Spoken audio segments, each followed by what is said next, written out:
ఇవాళ నేను చాలా ముఖ్యమైన విషయం, తెలంగాణ హిందూ సమాజం జాగృతం కావాల్సిన విషయం. నేను చెప్పేది క్రైమ్ సినిమాలాగా అనిపిస్తుంది, కానీ పచ్చి నిజం. కేరళ ఫైల్స్ సినిమాలో ఎలాంటి దారుణాలు జరిగినాయో ఇవాళ హైదరాబాద్ ఫైల్స్ సినిమా తీసేంత స్థాయిలో ఇవాళ దారుణాలు ఇలా చార్మినార్ ప్రాంతంలో జరుగుతున్నాయి. ఈ రోజు చెప్తున్నటువంటి విషయాన్ని చూస్తే నిజంగా సభ్య సమాజం ఇవాళ తలదించుకోవాల్సిన పరిస్థితి, ఆలోచించాల్సిన పరిస్థితి. ఏ ప్రభుత్వానికైనా కూడా ప్రజల యొక్క సంక్షేమం ఎంత ముఖ్యమో భద్రత అంత ముఖ్యం. ఈ ప్రభుత్వాలు ప్రజలను రక్షించడానికి ఎంత తీవ్రమైన చర్యలు తీసుకుంటే ప్రజలు అంత సంతోషంగా ఉంటారు, అంత క్షేమంగా ఉంటారు. ఒక దారుణమైన సంఘటన పాత బస్తీలో జరుగుతున్నాయి.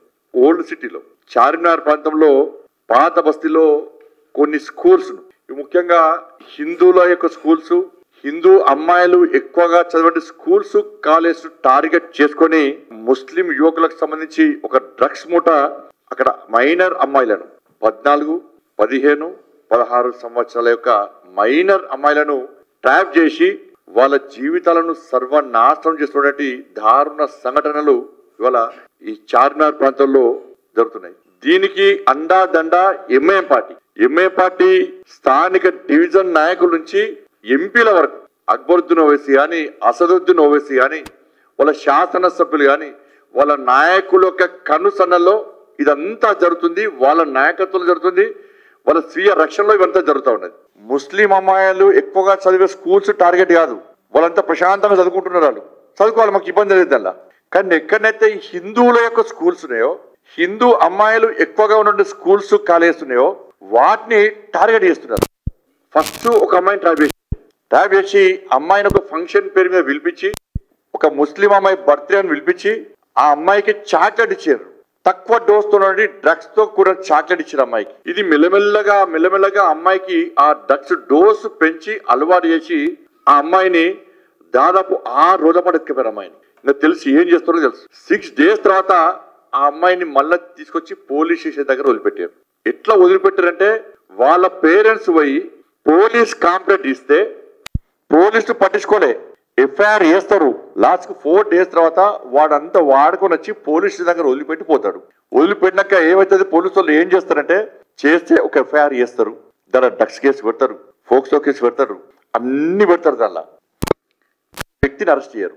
మీ అమ్మాయి మీకు వచ్చింది కదా, అమ్మాయిని ఏం చేయలేదు కదా, మీరు ఏం మాట్లాడకండి, మీరేమన్నా మాట్లాడితే వాళ్ళు వచ్చి మళ్ళీ అమ్మాయిని చంపుతారు. ఇది ఎవరు చెప్తారు? ఇది పోలీసు వాళ్ళు చెప్తారు. ఇది మొదటి సంఘటన జరిగింది. దీని తర్వాత అదే అమ్మాయిని లోపరుచుకొని ఇచ్చి నగ్నంగా వీడియోలు తీయడము, వాళ్ళని అన్ని రకాలుగా శారీరక దోపిడీ చేయడము. మీరు బయటికి పోయి ఏమన్నా చెప్తే ఈ వీడియోలు సోషల్ మీడియాలో పోస్ట్ చేస్తాం, మీ కాలనీ ఏరియాలో పోస్ట్ చేస్తాం, మీ స్కూల్ గ్రూప్లలో దీన్ని సర్క్యులేట్ చేస్తాం, మీ అమ్మానాలను చంపేస్తాం. ఆదిల్ అలియాస్ అజీజ్ వీడు ఈ పాల్తీయాడు ఒక్క కేసు కాదు, వీడు గ్యాంగ్ లీడర్. వీటితో పాటు పెద్ద డ్రగ్స్ గ్యాంగ్, ఇది పెద్ద రాకెట్. ఇది వీని గ్యాంగ్ లా దాదాపు 30-40 మంది కంటే ఎక్కువ మంది వీడి గ్యాంగ్ లో ఉంటారు. వీళ్ళంతా కూడా ముస్లిం యువకులు, వీళ్ళందరూ కూడా డ్రగ్స్ కి అలవాటు అయిపోయింది. ఈ అమ్మాయి మళ్ళా అమ్మాయిని తీసుకుపోయారు. వాళ్ళు తీసుకుపోయిన తర్వాత పోలీస్ స్టేషన్ పోతే పట్టించుకోలే పోలీసు వాళ్ళు. మళ్ళీ అమ్మాయి వస్తుంది కదా, వచ్చినప్పుడు తీసుకుపోండి. ఇది సమాధానం, అక్కడ కొంత అధికారుల సమాధానం. ఎవరు చంపరు, ప్రాణాలు వస్తే సరిపోతుంది కదా మీకు. ఇది లోకల్ కానిస్టేబుల్ తో పాటు పోలీసు వాళ్ళు ఇచ్చే సమాధానం. అక్కడ అమ్మాయి రాలే. లాస్ట్ కు చూసిన తర్వాత మా అక్కడ గోషామహల్ జిల్లా అధ్యక్షుడు ఉమామహేందర్ గారి దగ్గరికి వాళ్ళు పేరెంట్స్ పోయిన తర్వాత పోలీస్ స్టేషన్ నుండి ఉమామహేందర్ గారు పోతే ఎఫ్ఐఆర్ చేస్తలేడు. లాస్ట్కు ఎఫ్ఐఆర్ చేస్తారా చేయరా అని ప్రశ్నించాక ఎఫ్ఐఆర్ చేసిన తర్వాత పట్టుకొస్తలేరు. నాకు ఫోన్ చేసిన తర్వాత నేను మా లీగల్ సెల్ ఆంతోన్ రెడ్డి గారికి ఫోన్ చేసి దీని మీద నేను ఢిల్లీలో ఉన్నా, మణిపూర్లో ఉన్నా, దీని మీద సీరియస్ చూడండి అని చెప్పిన తర్వాత ఏబిఎస్ కార్పస్ పిటిషన్ చేస్తామని మా అడ్వకేట్స్ చెప్పిన తర్వాత అప్పుడు ఎంత ఘోరమైన విషయం అంటే లోకల్ ఉన్న ఎస్ఐ ఏం చేసి తెలుసా, ఎవరు పట్టుకపోయినారు అంటే మళ్ళా వాడే ఆదిల్ సార్ అని చెప్పిన వెంటనే గంట లోపల తీసుకొచ్చి పోలీస్ స్టేషన్ దింపేసి వెళ్ళిపోయాడు. వాడికి ఎట్లా తెలుసు, ఆదిల్ అంటోనికి ఎట్లా తెలుసు? ఇప్పుడు అమ్మాయి జూనియర్ హౌస్ లో ఉంది. అమ్మాయి పరిస్థితి ఏంటి అంటే మొత్తం సైకో అయిపోయింది, డ్రగ్స్ కు అడిక్ట్ అయ్యి మొత్తం సైకో అయిపోయింది. ఇక మొదటిసారి పోయిన అమ్మాయిని తీసుకొచ్చి కాలనీ వాసులు అందరూ కూడా ఏం జరిగింది ఏందని వాళ్ళ పేరెంట్స్ ప్రశ్నిస్తే ఆ అమ్మాయి చెప్పిన విషయం ఏంటంటే, ఫస్ట్ నన్ను ఒక ముస్లిం అమ్మాయి వచ్చి నన్ను ఫలానా వ్యక్తుల దగ్గర తీసుకుపోయినాక నాకు ఒక చాక్లెట్ ఇచ్చిండ్రు. ఆ చాక్లెట్ తిన్న తర్వాత నేను మత్తులోకి పోయినా. నెక్స్ట్ డే మళ్ళీ చాక్లెట్ ఇచ్చారు. దాంతో అది ఉండలేక నాకు దానికి అడిక్ట్ అయిపోయి నన్ను మళ్ళా నెక్స్ట్ 5 days తర్వాత మళ్ళీ తీసుకుపోయి నన్ను వీడియోలు చేసిండ్రు. నన్ను ఏ రకంగా శారీరకంగా ఎంత దోపిడీ అనో ఆ దోపిడీ చేసిండ్రు. దోపిడీ చేసి నువ్వు బయట పోయి చెప్తే నీ వీడియోలు బయటికి సర్క్యులేట్ చేస్తాము, మీ అమ్మా నాన్నని చంపేస్తాము, మీరు లోకల్ కాదు, మిమ్మల్ని ఎవ్వడు కాపాడలేడు, పోలీస్ అంతా మా వాళ్ళే, ఇక్కడ మేం చెప్పిందే నడుస్తుంది చెప్పి వదిలిపెట్టాక అమ్మాయి డ్రగ్స్ కి అడిక్ట్ అయ్యి రెగ్యులర్ గా పోవడం స్టార్ట్ చేసింది. పోయినాక రాను ఏం చేసిండ్రు వీళ్ళు, నువ్వే కాదు మేము ఏ అమ్మాయిని చూపడితే ఆ అమ్మాయిని నువ్వు తీసుకొని రావాలి మా దగ్గరికి, మేము ఫలానా అమ్మాయిని టార్గెట్ చేస్తే ఆ అమ్మాయిని నువ్వు తీసుకొని రావాలి, తీసుకొని వస్తే నీకు డ్రగ్స్ ఇస్తాం, లేకుంటే నీకు డ్రగ్స్ ఇవ్వం, డ్రగ్స్ ఇవ్వకపోవడమే కాకుండా నేను ఈ విధంగా టార్చర్ చేస్తాం. ఈ ఒక్క అమ్మాయి చాలా మంది అమ్మాయిలు తీసుకుపోయింది.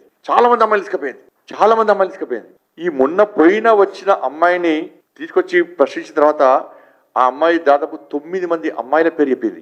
సార్ నేనే కాదు, ఇది నా ఒక్కదానికి సంబంధించిన ఇష్యూ కాదు, నేను చూసినప్పుడే నాకు తెలిసే దాదాపు 9 మంది అమ్మాయిలు అని చెప్పి 9 మంది అమ్మాయిల పేర్లు చెప్పింది. మనకు తెలిసి ఓన్లీ 9 మంది అమ్మాయిలే. ఇట్లా 100 మంది అమ్మాయిలు ఇవాళ అమ్మాయిలను ఈ రాకెట్ తీసుకుపోయి అన్ని రకాలుగా వాడుకొని ఏ విధంగా ఇబ్బంది పడుతుందో ఆలోచించాల్సిన అవసరం. దీనికి సపోర్ట్ ఎవరు? పోలీస్. బాగా చెప్తా పోలీసులను తీసుకొచ్చి పోడు.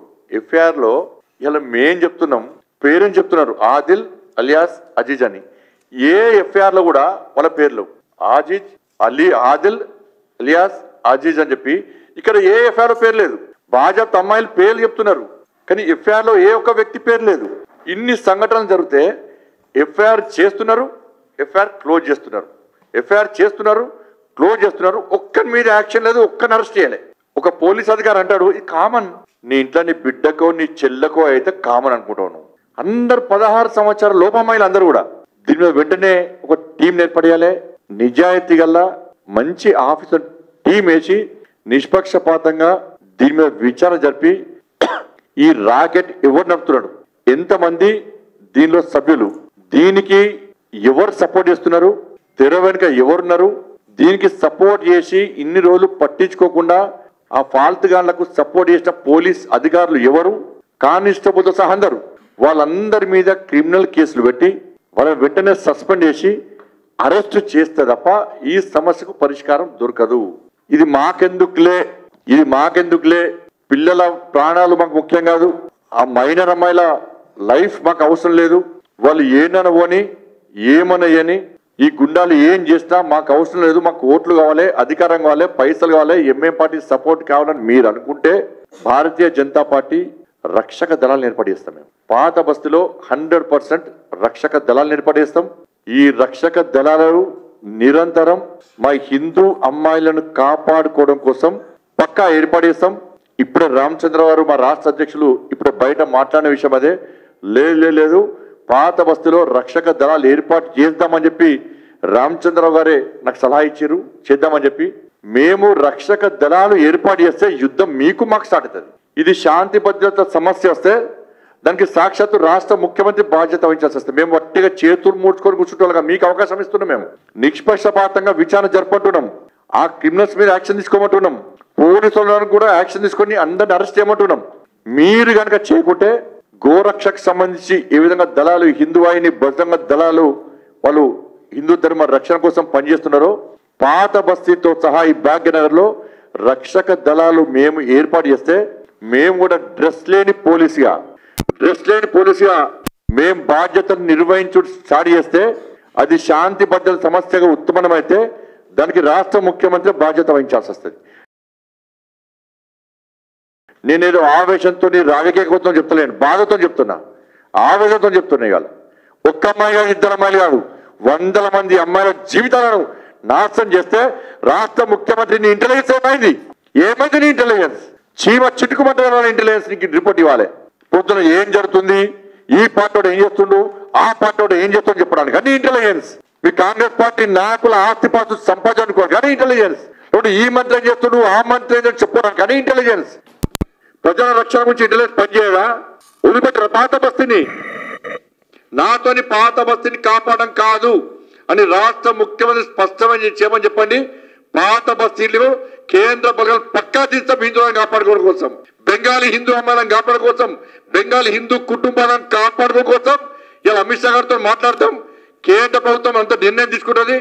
పాత బస్తీలో కేంద్ర బలగాలను పక్కా రప్పిస్తాం. మేము వెంటనే స్పందించకుంటే ఇదే పాత బస్తీలో ప్రభుత్వానికి వ్యతిరేకంగా, ప్రభుత్వం యొక్క మైనార్టీ సంతుష్టీకరణ విధానాలకు వ్యతిరేకంగా పాత బస్తీలో వేల మంది హిందూ యువకులతో రక్షక దళాలు ఏర్పాటు చేసి భారీ ప్రదర్శన పాత బస్తీలో పక్కా చేస్తాం.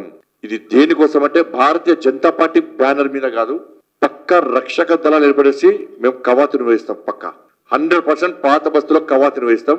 దాని ద్వారా అక్కడ ఉన్న హిందూ సమాజంలో ఒక భరోసా కల్పించడానికి, ఈ కుట్రలు కుతంత్రాలు చేసే ఫాల్తనా కొడుకులకు ఒక హెచ్చరిక జారీ చేయడానికి, అరే మీకు పోలీస్ మీ వైపున్నా, ఈ ప్రభుత్వం మీ వైపున్నా, ఎంఏ పార్టీ మీ వైపున్నా, మేము మిమ్మల్ని అడ్డుకోవడానికి సిద్ధంగా ఉన్నామని చెప్పి, హిందూ సమాజాన్ని కాపాడడానికి సిద్ధంగా ఉన్నామని చెప్పి ఒక హెచ్చరిక జారీ చేయడానికి పక్కా పాత బస్తీలో హిందూ యువకులు అందరూ కూడా కవాతు పక్కా నిర్వహిస్తాం. ఇది జరిగి తీరుతుంది. ఆ అవకాశం మాకు ఇవ్వద్దని చెప్పి రాష్ట్ర ముఖ్యమంత్రి చెప్తున్నాను.